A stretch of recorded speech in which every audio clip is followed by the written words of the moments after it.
Hey, gorgeous goddess. So, I want to share something that is very, very helpful when it comes to the mind getting in the way.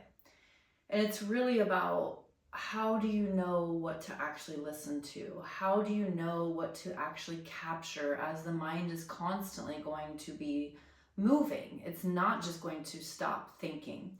It's really about being able to decipher what is real, what is connected with your soul, what is the inner wisdom that is meant to come through, versus what is a program that doesn't work for you any longer? What is a conditioning that you are just so used to that the mind goes there?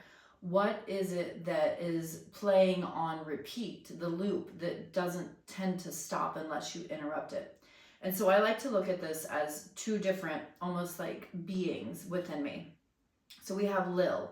Okay, so Lil is short for little. Okay, so Lil, I call her Lily sometimes. Lil is the little voice. It's the little me. It's the fearful. It's the doubtful. It's the voice that is connected with, we could say, the human or the ego. It's the limited version. So that's Lil. Lil is the one that's like, oh, I don't think you can do that. You maybe just want to like chill out on that idea. Or sometimes it's like we are actually doing what we're meant to be doing, and we're meant to be in our flow, and we're just kind of going with the flow. And we all know that feeling, right? It's an energy, it's a vibe, it's easy, it's fun, it's creative, it's very present, right? When we're in the flow, we're very present. And then something will happen like, this isn't good enough, or what am I even doing, or oh my gosh, I should be doing that. That's Lil. Lil is like that one that just shows up very unannounced most of the time and is kind of like stops you from the flow. So you just have to check her. And then you have Limitless, right? Limitless is the voice of your soul. It's the voice of your creative essence. It's the voice of your inner Shakti, your goddess energy that is like, hey, let's do this. Let's co-create what is meant to be created on this planet in your lifetime. It's the voice that is like, yes, those who get it, get it. Yes, go goddess, get on that bike and ride, right? Like get that momentum going. Limitless is the soul voice that's always here, and yet we tend to put it in the back seat or maybe even wait. And that's something that's really interesting to me through my life now, is I felt a lot of my time growing up that I silenced myself. I know I did. It wasn't just felt, but I would feel that, you know, when you swallow your feelings or you swallow back the tears, that feeling of kind of like shoving it down, of not speaking up and speaking out. So those feelings of the holding back, they're very real. And we know when we're allowing ourselves to hold back, to letting Lil be in charge. And we also know when our limitless nature of our soul is in charge, because we are flowing, right? We are moving with the energy. And even when that little voice comes in, we can just ignore it. We can just be like, yep, that's great, and just keep going. It's really about the time, the energy, and the meaning that you're giving to each one. So if your focus throughout your day is, like for me, sometimes I need to create a set. And with my sets, because they are transformational journeys, it's not just music. So it's about like finding the right BPMs, and then finding the right energy that's going to get people into their bodies and into their breath and into being aware and safe and grounded for the experience to unfold. And so when I'm doing that, it's really about feeling.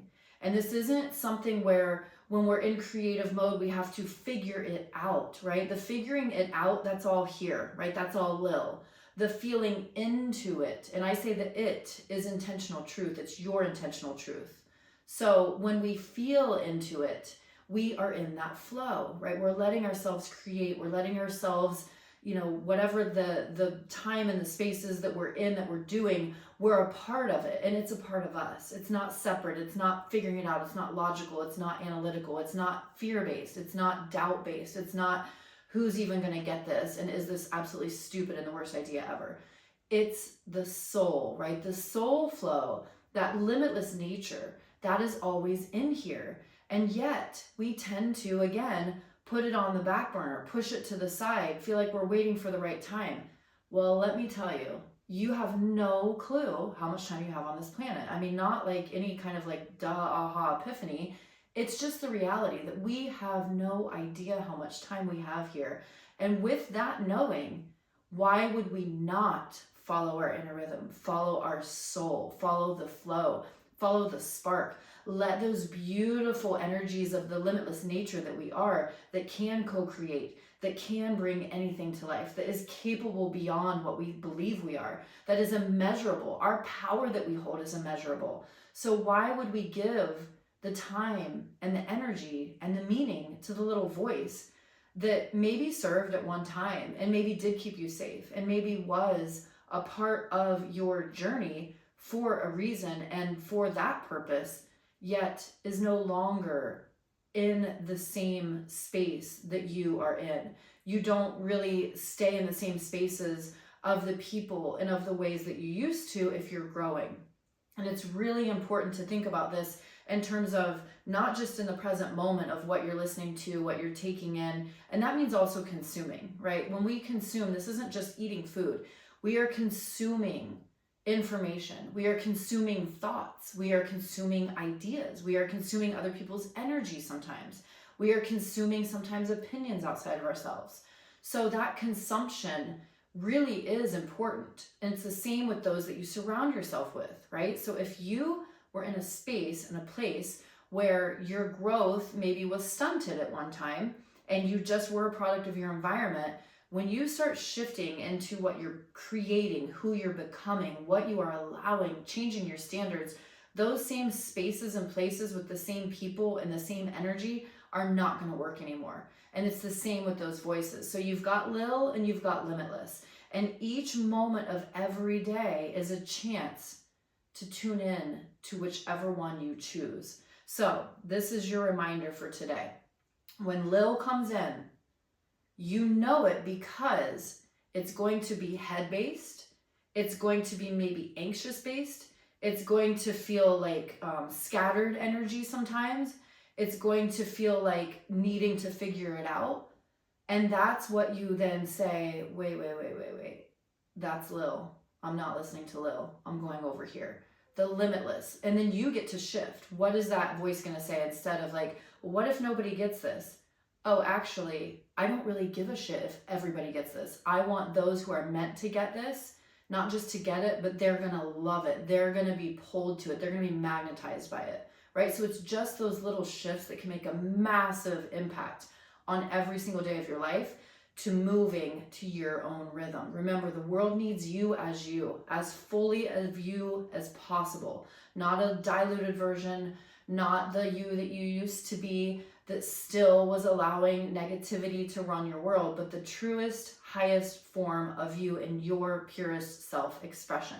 This world is so in dire need of authentic, vulnerable, creative, powerful, and happy, right? Light and happy and joyful beings uplifting the world. And we do that by being in touch with our truest, highest selves. We do that through creating what our soul wants us to create. We would do that by connecting with people who light us up and who we light up. It's all about the flow. So when we're in the flow, it is that sense of the higher energy, that limitless nature that we all hold within. So that is your goal for right now, is to get in tune with Lil and with Limitless and just see what happens when you become more aware and more hyper conscious, right? Everything comes back to how conscious are we in our movements, in our sharing, in our thinking, in our actions. How conscious are we in our relations with others and with the outside world, in the relationship with ourselves and our talk within? So when we're higher conscious beings, we allow then ourselves to be not only more aware, self-aware, but also more aware of the world around us and how our power is within each and one of us, and yet that power is touched by each and every one around us, and vice versa. We're exchanging it all the time. So we want that power to come from that beautiful higher vibration versus the fear, the doubts, the insecurities, and the old ways that don't serve any longer.